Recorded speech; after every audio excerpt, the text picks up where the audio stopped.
Chers amis, une fois de plus, bonsoir. J'espère que vous allez bien. Vous savez, depuis quelques temps, il y a des tensions entre, n'est-ce pas, le ministre de l'Éducation nationale, de la fonction publique, de la formation professionnelle, également les syndicalistes qui soutiennent donc la grève des enseignants et qui réclament leur prime d'ailleurs, c'est leur droit. Et puis, voilà, on a eu, n'est-ce pas, des événements à Simfra où les élèves sont allés déloger des autres élèves dans d'autres établissements privés.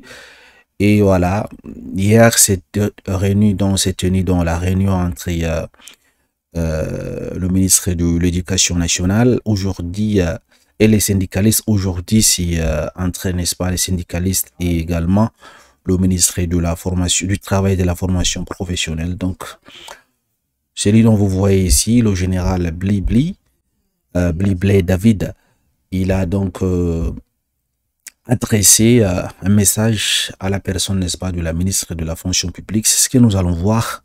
Ce monsieur, il est bien, il est assis, il maîtrise le français, il sait réclamer, c'est un dirigeant. Et vous allez suivre un peu son message, c'est percutant.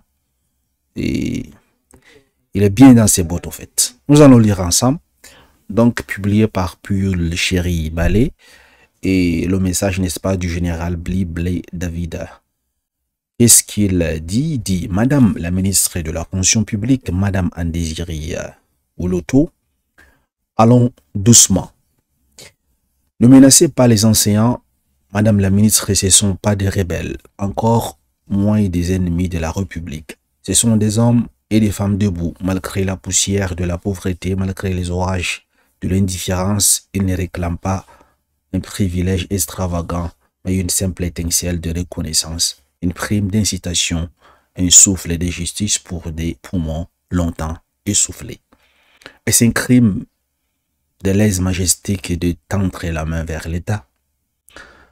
Vous le savez mieux que quiconque, vous qui fûtes institutrice avant d'être ministre. Vous connaissez les crayons usés, les tableaux ébréchés, les classes sans murs et les rêves d'élèves suspendus à des voix fatiguées.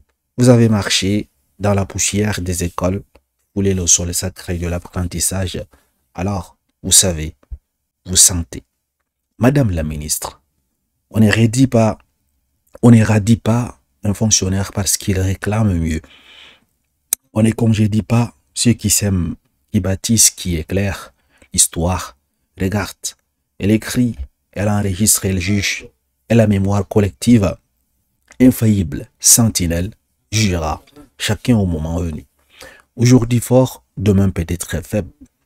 Aujourd'hui ministre, demain mémoire. Quel souvenir voulez-vous laisser? Une main de fer ou un cœur juste? Une ère de sanction ou un temps d'espérance?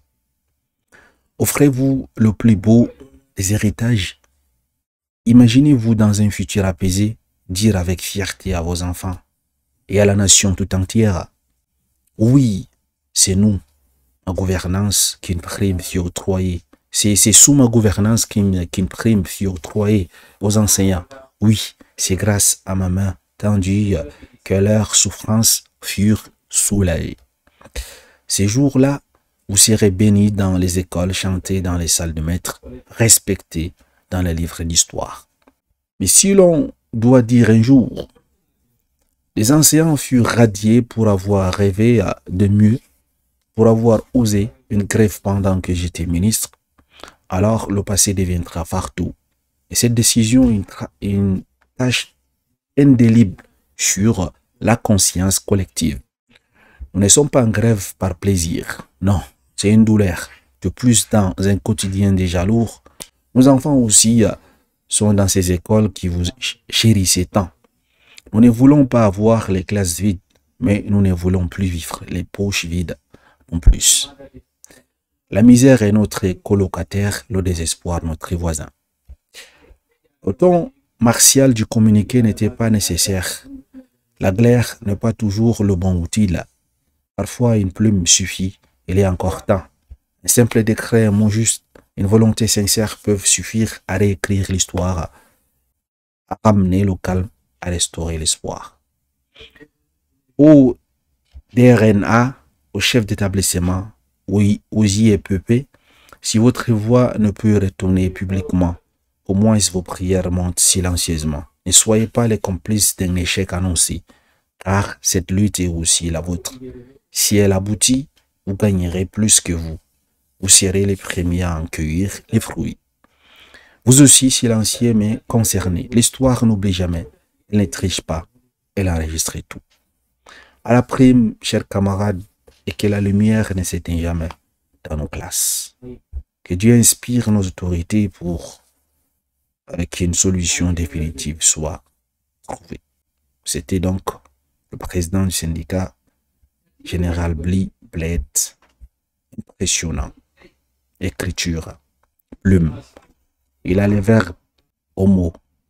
Et en quelques lignes, il a su résumer le problème et avancer les solutions. Parce qu'il a dit, ce que moi j'ai retenu, en fait, il ne cherche pas à ce que cette confrontation ait lieu entre, n'est-ce pas, les anciens et le ministère. Il ne cherche pas à ce que la situation s'empire. Tout ce qu'il cherche, une solution. D'ailleurs, il a proposé, n'est-ce pas, au ministre, qu'il est encore temps. Il suffit juste d'un décret pour, n'est-ce pas, changer le cours de l'histoire. J'espère que ce message va être entendu par la personne concernée et j'espère qu'ils feront quelque chose de bien, n'est-ce pas, pour enfin dissiper le désespoir, la misère de ses enseignants, comme il a bien soutenu dans ses écrits.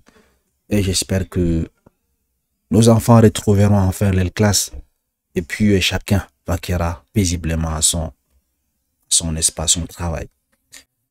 Alors, qu'en pensez-vous de l'écrit, n'est-ce pas, de ce monsieur?